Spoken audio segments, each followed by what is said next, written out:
Good morning, students. Students, today we are going to start learning by knowing the figures of speech. We can say poetic devices, literary devices.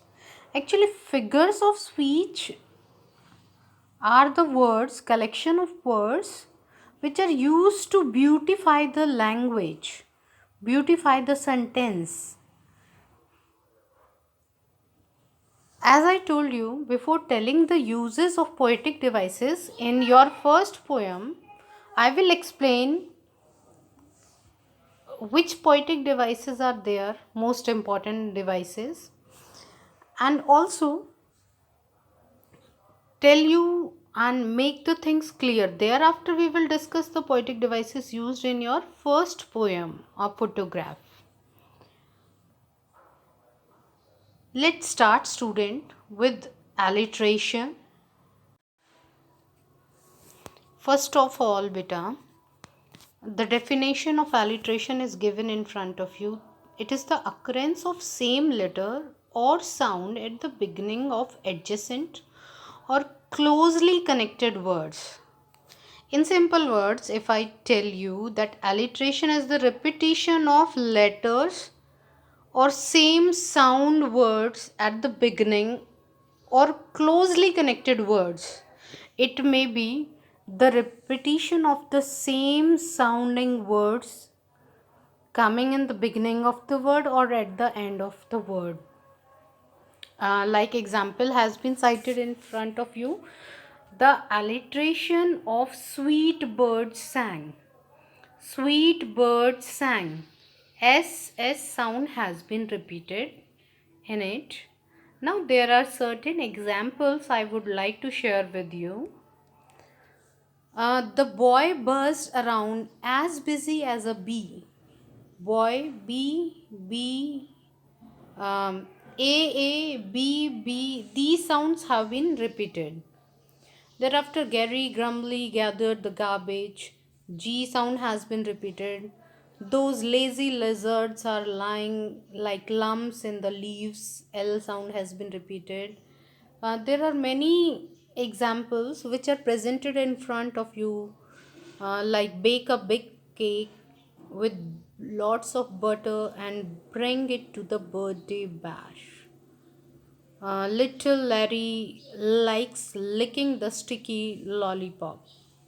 I suppose you get the idea. And in Hindi, we call it Anupras Alankar.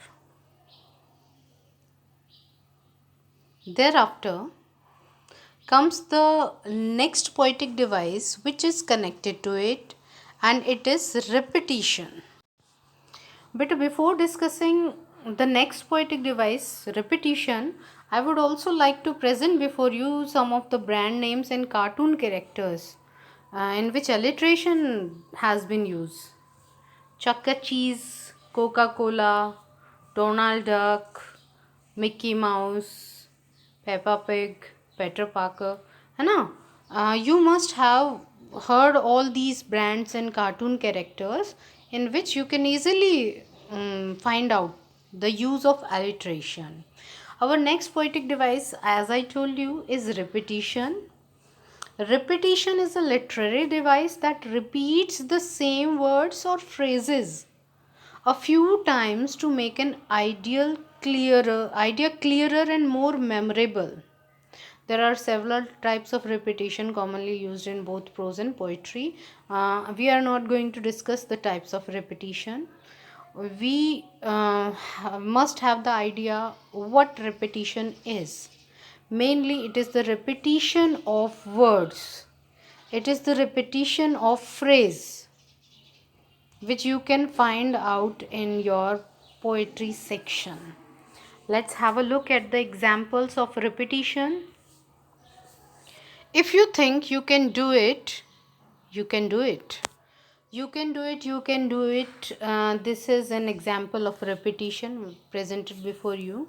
The boy was a good footballer because his father was a footballer and his grandfather was a footballer. Was a footballer, footballer word has been repeated Thereafter, the bird said, I don't sing because I am happy. I am happy because I sing.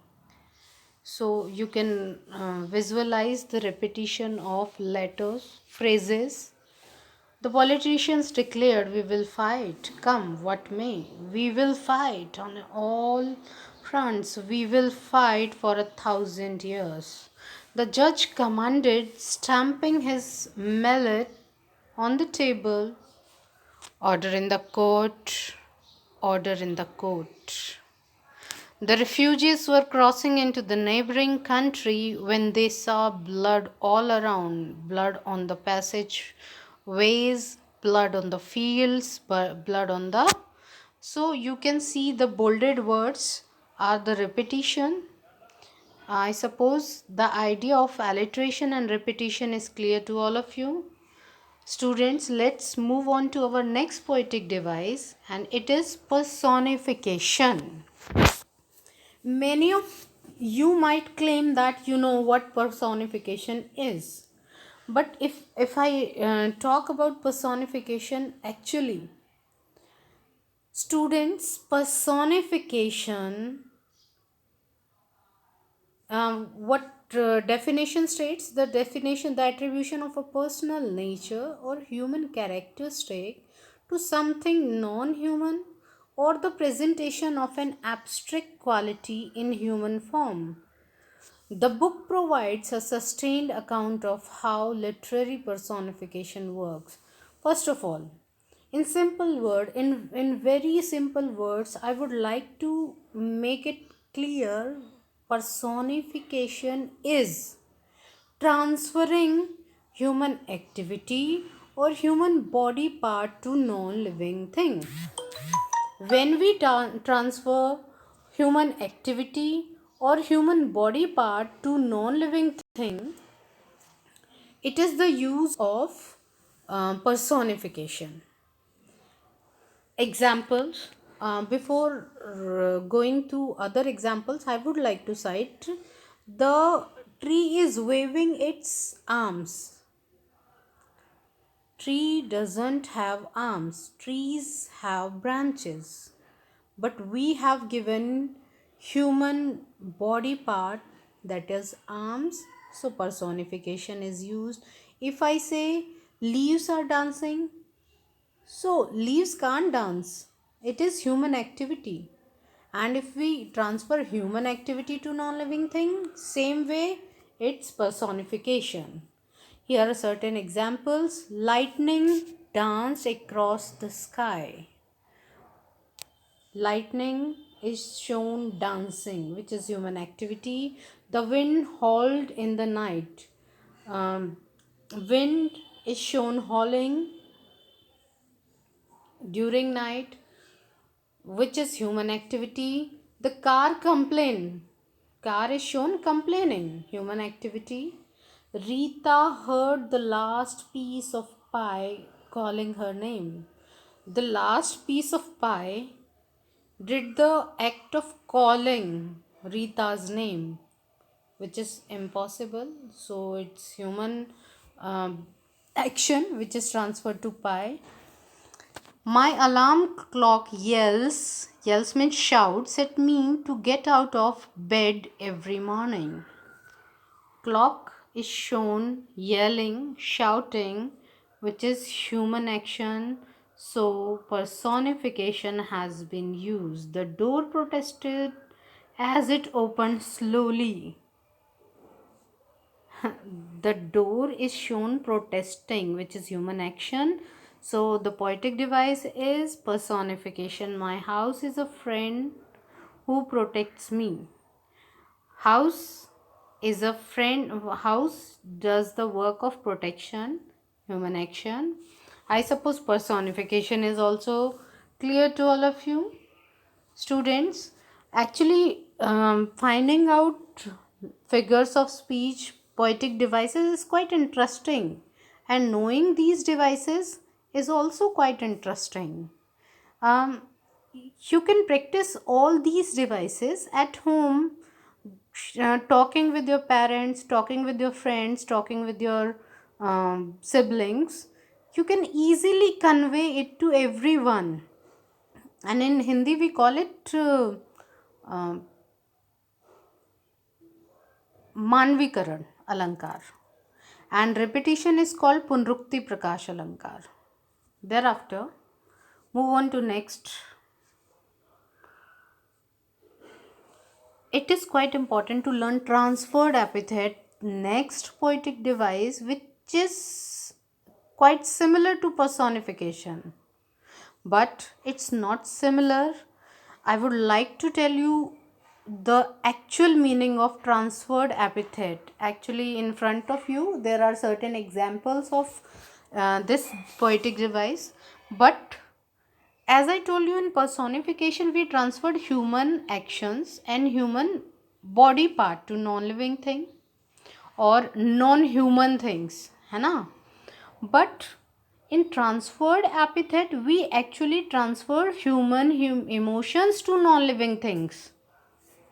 Or in very simple words, if I say, when you find an adjective just before a noun, it is the use of transferred epithet. As cited before you, an example of transferred epithet is, I had a wonderful day. Day is a noun and it is given a human quality, that is wonderful. It's adjective. You can easily get the idea. The day is not in itself wonderful. The speaker had a wonderful day. Am I clear? Thereafter, the epithet wonderful actually describes the kind of the day the speaker experienced. Some other examples of transferred epithet are cruel bars. Bars are called cruel. Sleepless night. Actually, the person spent the night sleeplessly. He could not sleep, but he is calling the night sleepless. If I say restless bed, I am laying on the bed restlessly, but I call the bed restless. So, and suicidal sky. Sky is called suicidal. The person's intention is suicidal, but it is transferred to sky. So, I suppose this poetic device is also clear to my lovely students. There is an example in 12th class, gloomy days. Days are called gloomy. Gloomy means sad. Actually, days are not gloomy. The person has spent the day upset. These poetic devices, I hope, are also clear to all my lovely students. Then move on to next one. Oxymoron. It is quite an interesting device. Let's come to its meaning. A figure of speech in which apparently means clearly contradictory terms appear in conjunction. Example: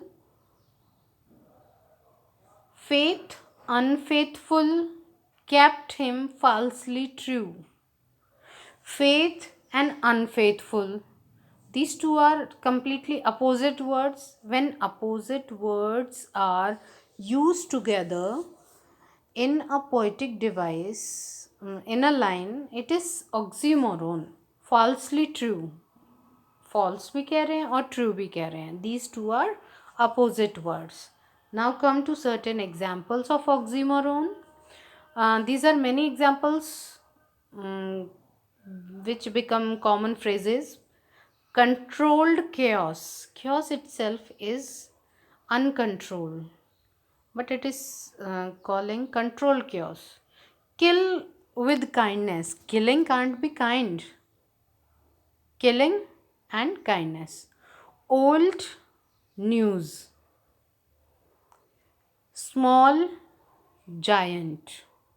These are opposite words. You easily and most commonly listen to these words. Original, copy. Copy is something that is copied from somewhere which is not original, but he calls it original. Original and copy, these two are opposite. Even odds, elevated subway, and in a joking way it is called happily married, है ना? Married and happy also. Okay, let's move on to the next device. It is antithesis. Antithesis. If we talk about the definition of this device, a person or thing that is the direct opposite of something or something else. Beta, in simple way, if we forget about the definition, in simple way, I would just want to make one thing clear.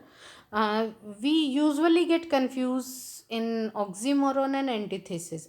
Oxymoron is the use of opposite words, but antithesis represent opposite ideas. है ना? There are certain examples of antithesis. Um, these are examples of antithesis. Man proposes, God disposes. Love is an ideal thing. Marriage is a real thing. That's one step for man, one giant leap for mankind. To err is human, to forgive divine. There is a very common example which I would like to cite. United we stand, divided we fall. These are some of the examples in which we find opposite ideas.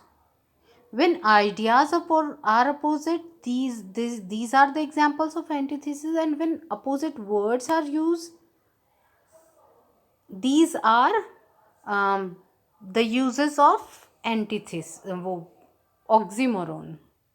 I suppose the poetic devices: first one, antithesis; second one, repetition; third one, personification; fourth one, transferred epithet; fifth one, uh, we just discussed oxymoron; and sixth one, antithesis. These poetic devices are clear to my all lovely students. If you have any doubt, you can ask. We will discuss the remaining devices in the next video. Thank you.